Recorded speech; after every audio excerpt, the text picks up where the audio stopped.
Na reunião da CCJR, 12 matérias foram analisadas. Entre elas, receberam parecer favorável 2 proposições consideradas similares e, por isso, foram apensadas. O projeto, assinado pelos deputados Herculano Borges e Jamilson Nami, trata do ingresso gratuito de ex-atletas profissionais em competições esportivas. A matéria foi considerada apta à tramitação e segue para votação em plenário. Um dos autores pontuou os principais pontos da proposta.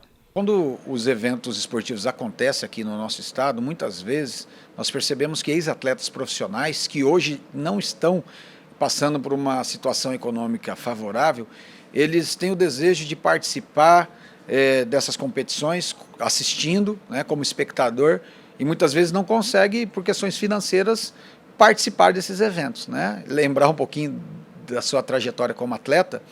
E eu acredito que é algo que nós precisamos valorizar esses ex-atletas que hoje ainda nos brindam com a sua vida, porque depois, às vezes as pessoas homenageiam esses atletas depois que eles morrem, então muitos estão querendo participar e não têm condições financeiras. Então o objetivo do projeto é dar condições para que parte desses ingressos possam ser destinados a esses ex-atletas, são 3%, né, do percentual que o projeto preconiza, não vai prejudicar os empresários aí que estão fazendo os eventos e vai valorizar os nossos ex-atletas, né? É uma forma de nós homenagearmos cada um deles em vida, não em morte. E outra questão interessante é que deve ser colocado também esses atletas num lugar de destaque, né? Numa tribuna ou num lugar bom ali, porque não adianta nada você também dar essa oportunidade para eles e colocar eles num lugar de terceira categoria. Então, é um projeto que traz justiça social e é um projeto que valoriza aqueles que fizeram história pelo esporte do Mato Grosso do Sul.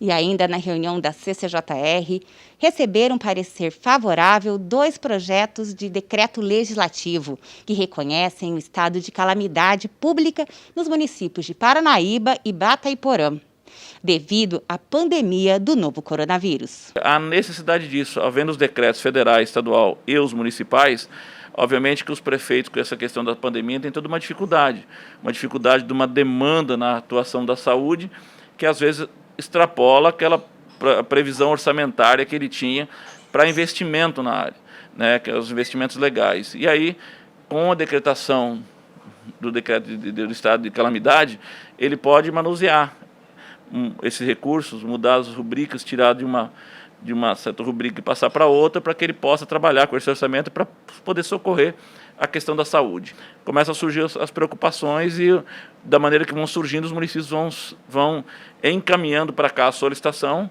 do decreto de calamidade e nós, obviamente, para a Assembleia vai aprovando para que eles possam ter esse remanejamento aí desses recursos para atender a saúde dos municípios. A comissão também emitiu parecer favorável ao projeto de lei que prorroga o abono salarial aos servidores estaduais. Para o relator da proposta, deputado Lídio Lopes, a medida deve trazer alívio aos trabalhadores que recebem um salário mínimo. O mês de maio é a data do dissídio coletivo dos servidores públicos do Estado.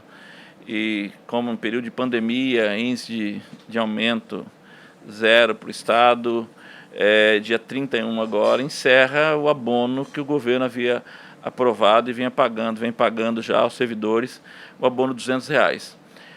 De maneira que a gente fez uma solicitação ao governador, assinado pelos 24 deputados desta casa, para que o governador pudesse renovar esse abono, reeditar o abono para poder atender os servidores. Obviamente que para aquele servidor que ganha seus 5, 8, 10 mil reais, R$200 é quase que insignificante. Porém, aquele servidor que ganha aí a teto do salário mínimo, R$1.000, R$1.200, R$1.500, representa quase 20% do seu salário. Então, é uma conquista, na verdade, para poder manter isso.